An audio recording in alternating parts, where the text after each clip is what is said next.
All right, hello everyone. Here doing another movie review on Better Man. Great film, and starring Robbie Williams. There's Robbie Williams. Now I gotta say I never heard of this guy at all. Um, Thanks to the wonderful Perry Nemiroff of Collider, there's an interview she did with him. Fantastic, moving interview. And then I saw his highlights of the wonderful Graham Norton show. He is so funny. And then I realized, wait a minute, his voice sounds familiar. And then the wonderful film Kingsman, which came out 10 years ago, he did a song, I think, toward the end of the film or the credits called Get Ready For It from the band Take That. And I realized, oh, that's a recognizing from. So it's pretty cool. So I've ever seen this trailer. I'm like, this is very fascinating. This is definitely the best Planet of the Apes audition of all time. So don't be surprised that Robbie Williams ends up getting Planet of the Apes one of these days. That'd be kind of awesome, actually, in full circle. Anyway, but yeah, very interesting how he's the only person. I'm sure the motion capture was fantastic for this film, but I think the thematic element is the idea of the outsider and the pain of insecurity, but also feeling less evolved. I think that's how Rob Williams quoted it, though. But it's a look into life in times of Rob Williams.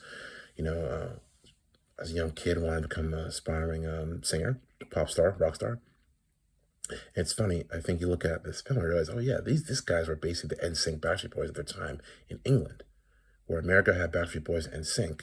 I think the Nicholas Shea band as well. England had Take That, and then of course later on, One Direction. You know, so it's very fascinating seeing how different things sort of cultural influence. Like America had Winnie the Pooh, England had Paddington. Not for kids. Just a heads up, it is a fantastic film. It's a heartbreaking film about what fame costs one. We see this journey, Rob Williams. It's basically about a big life story.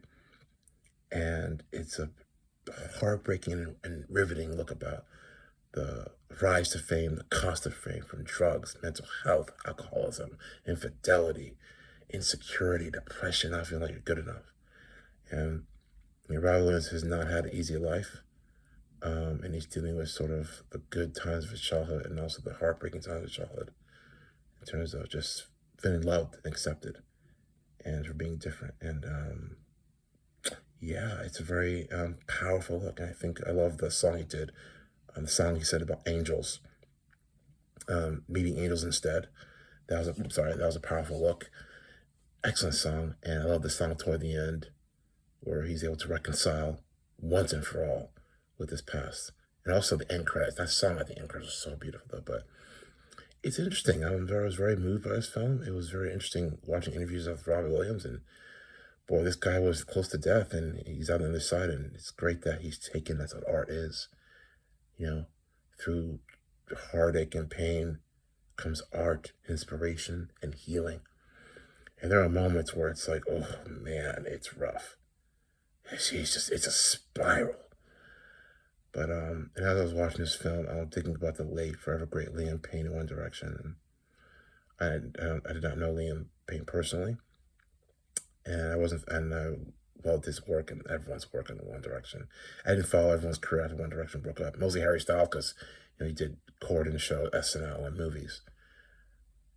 But I saw listened to some interviews and podcasts after Liam passed, and you could tell Liam was struggling and making some headwinds, but unfortunately, it wasn't enough. And I was thinking about Liam Payne a lot watching this film, and what a powerful film, what a powerful title, and yeah, I think it's a reminder that there are people out there who rise above their struggles, and we have wonderful artists who died too soon, Liam Payne, who fall prey to that. It's too late, but powerful film. I was really moved by it. It's not doing too well at the box office, which is a bummer, but there's amount of work that must take to get this film. I'm sure it was grueling and intense, but yeah, Robin Williams is probably not a household name in America, but I'm glad this film is out there. I'm sure he's a big star in England, though, but I'm glad that it's out here, and I'm sure people will be touched and moved by this film, and I'm inspired. Not for kids, though, but if you do watch it with kids, viewer discretion is advised, and also it's a great conversation as well to talk about. mental health and just the cost of fame. Because boy, especially nowadays, it's rough. So, highly recommend the film. Hope you guys enjoyed this review. Yeah. So that's all I got. So talk to y'all later. All right. Better Man, great film.